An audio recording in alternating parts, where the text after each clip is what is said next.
Hello student, class 8th के विद्यार्थी अपने इंग्लिश की बुक खोलें। आज हम इंग्लिश की बुक का फर्स्ट चैप्टर मिग्रेटरी वर्ड पढ़ाने जा रहे हैं और आप लोग हमारे साथ पढ़िए।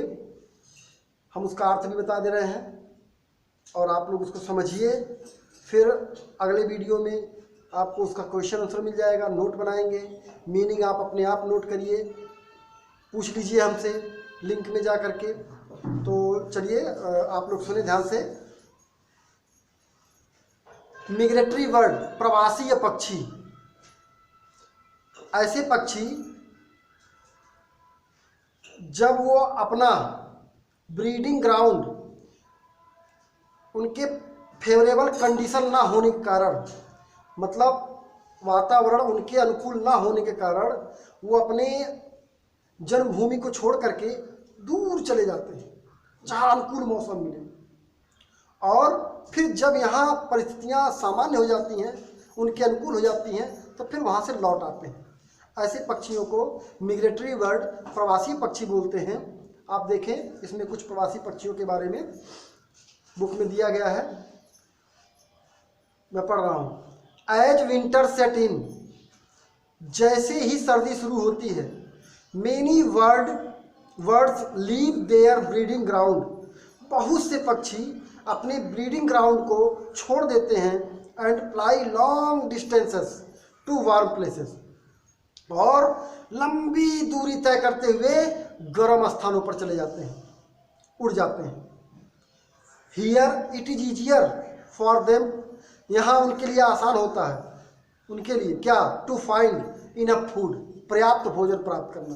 जहाँ वो जाते हैं वहाँ उनको पर्याप्त भोजन मिलने लगता है। एज स्प्रिंग केम, जैसे ही बसंत आता है, दे फ्लाई बैक, वे वापस उड़ के चले आते हैं टू देयर होम्स, अपने घरों पर।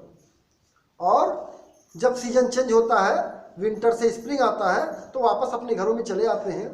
This amazing annual journey of the birds is called migration, यानी पक्षियों के इस अमेजिंग जर्नी को, अमेजिंग एनुअल जर्नी को, यानी वार्षिक जर्नी को मिग्रेशन कहते हैं, प्रवास कहते हैं।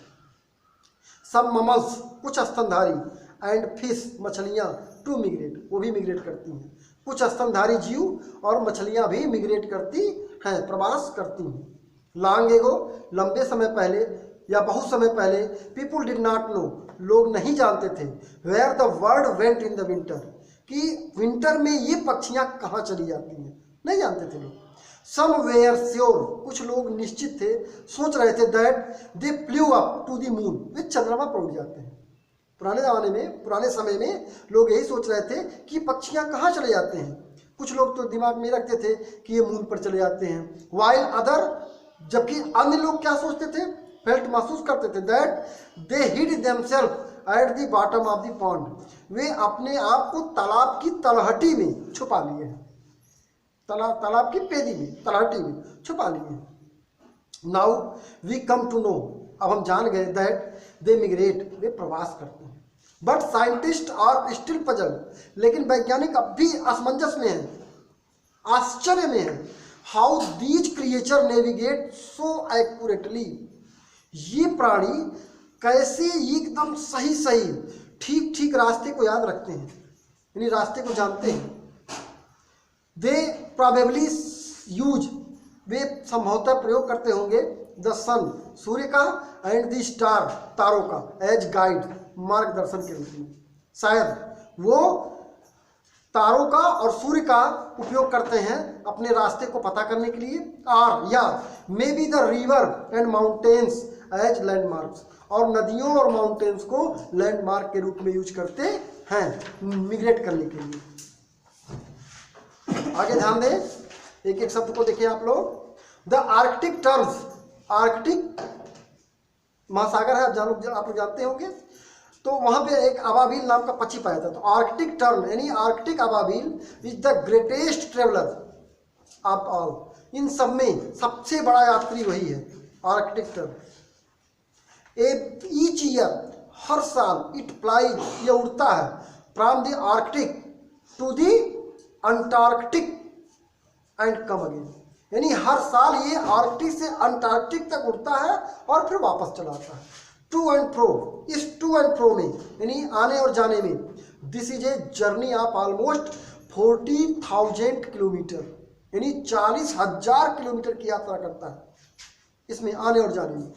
40,000 किलोमीटर सोचिए। While the Arctic tern flies, जब आर्कटिक अबाबिल फ्लाइज उड़ता है द लॉन्गेस्ट डिस्टेंस, लंबी दूरी पर, लंबे यात्रा पर, बार हेडेड गीज, जो बार हेडेड गीज होते हैं, गीज हंस, fly at the greatest height, वे सबसे अधिक ऊंचाई तक उड़ते हुए जाते हैं। क्लोज टू 8 किलोमीटर, यानी 8 किलोमीटर की ऊंचाई तक उड़ते हुए जाते हैं। ह्यूज फ्लॉक ऑफ गीज, इन हंसों का एक विशाल समूह fly over the Himalayas, Himalaya के ऊपर उड़ता है। Which are the highest mountain in the world, जो संसार का सबसे ऊंचा पर्वत है। These bird fly almost as high as a plane jet plane, ये पक्षी इतनी ऊंचाई तक उड़ते हैं कि जितनी ऊंचाई तक एक जेट प्लेन उड़ते हुए जाता है। Most other migratory bird fly below 100 metre, और बाकी अधिकांश जो मिग्रेटरी बर्ड है वो जो है केवल 100 मीटर के नीचे ही उड़ते हैं, अंदर में। The migratory bird that visit our country, वो प्रवासी पक्षी जो हमारे देश में आते हैं, इंक्लूड, जिसमें सम्मिलित हैं, ब्यूटीफुल ब्राह्मणी डक, सुंदर Brahmini duck, the colourful mallard, the pelicans, the pintails and the little स्टिंट्स।